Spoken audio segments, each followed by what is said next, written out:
Abraham Lincoln was their country's 16th president. Born in a small cabin in Kentucky to a poor family, Lincoln became a lawyer and a legislator. After several failed attempts to become a senator in Illinois, Lincoln rose to national fame during his debates with Stephen Douglas in 1858. The debates were known as the Lincoln-Douglas debates.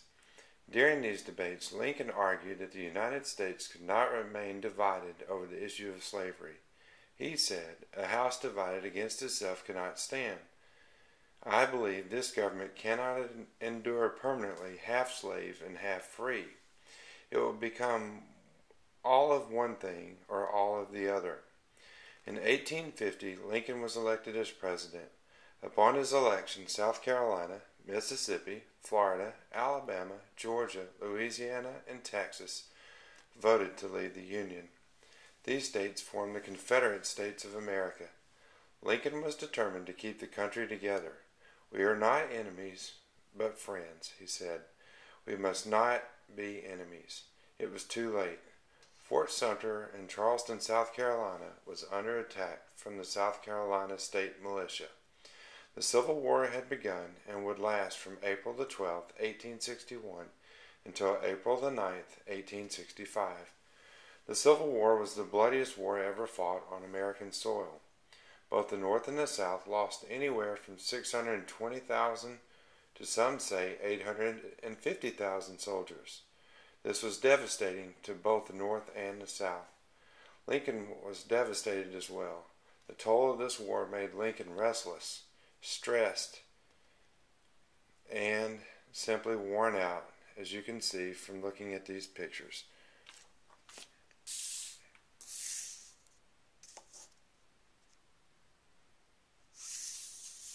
By the end of the war, both sides were worn out, hungry, and simply ready for the war to be over. On April the 9th, 1865, General Robert E. Lee surrendered to General Grant at Appomattox Courthouse in Virginia. Word spread quickly, and the North celebrated.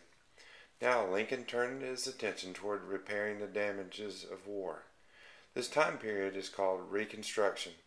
Lincoln wanted to bring the South back into the Union. "With malice toward none, with charity for all, let us strive on to finish the work we are in, to bind up the nation's wounds." Many in the North disagreed and wanted to punish the South. Lincoln and Congress were working out their plan to bring back the South into the Union when disaster struck. On April the 14th, 1865, President and Mrs. Lincoln asked General and Mrs. Grant to attend the play Our American Cousin at Ford's Theater in Washington, D.C. General Grant turned down the offer because his wife had planned a trip to the Northeast to visit their family. Also, Mrs. Grant and Mrs. Lincoln were unfriendly toward each other and did not want to be seen together. Mrs. Lincoln. President and Mrs. Lincoln invited Major Henry Rathbone and his fiancée Clara Barton to attend the play. Both agreed. Newspapers announced the president and guests would be in attendance for the play. Tickets were quickly sold out in a matter of minutes. Little did anyone know that this exciting night would prove tragic for the Lincolns and for the nation. Actor John Wilkes Booth, well-known actor in Washington, D.C. and surrounding areas, was a Southern sympathizer and was very angry that the South had given up their will to fight. Booth had earlier developed a plan to kidnap the president. Now his plan began to change. Booth met with George Atzerodt and other conspirators, 10 conspirators, to come up with a plan to kill the president. Originally, Booth wanted to kidnap the president. Now he wanted to change this to assassinate. Booth was very well known around Ford's Theater. Booth had learned that President Lincoln and Mrs. Lincoln would be in attendance that night at Our American Cousin. Booth,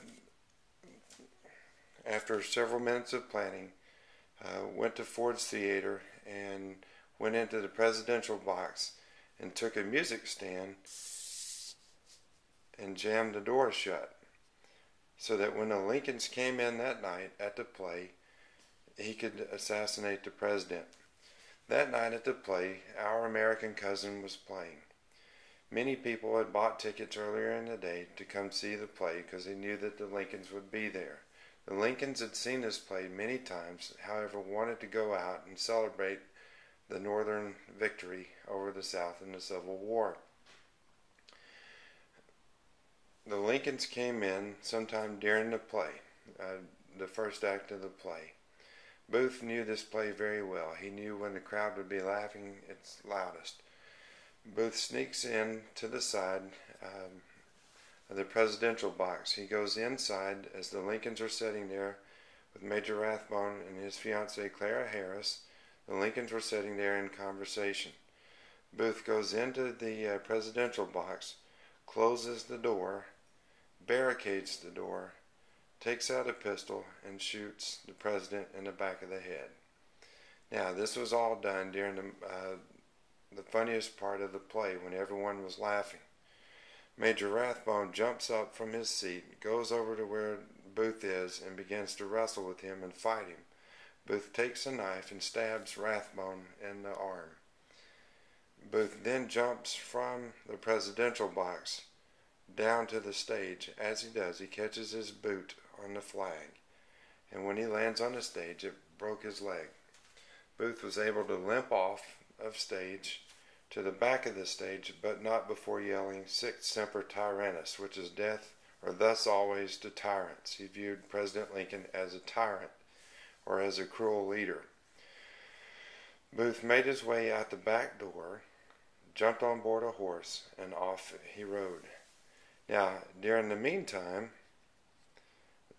some of Booth's friends were supposed to be killing the Vice President Andrew Johnson, Secretary of State William Seward. Both attempts were unsuccessful. Seward was badly attacked during this, but it did not kill him. John Wilkes Booth and a co-conspirator begins to ride from Ford's Theater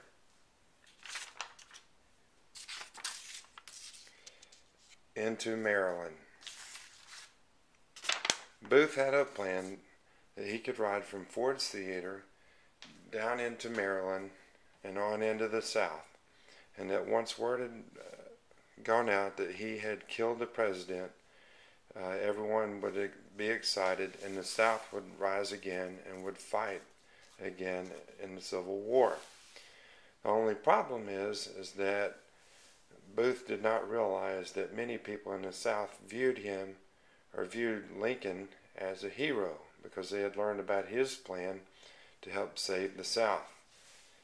This is a map of John Wilkes Booth escape route.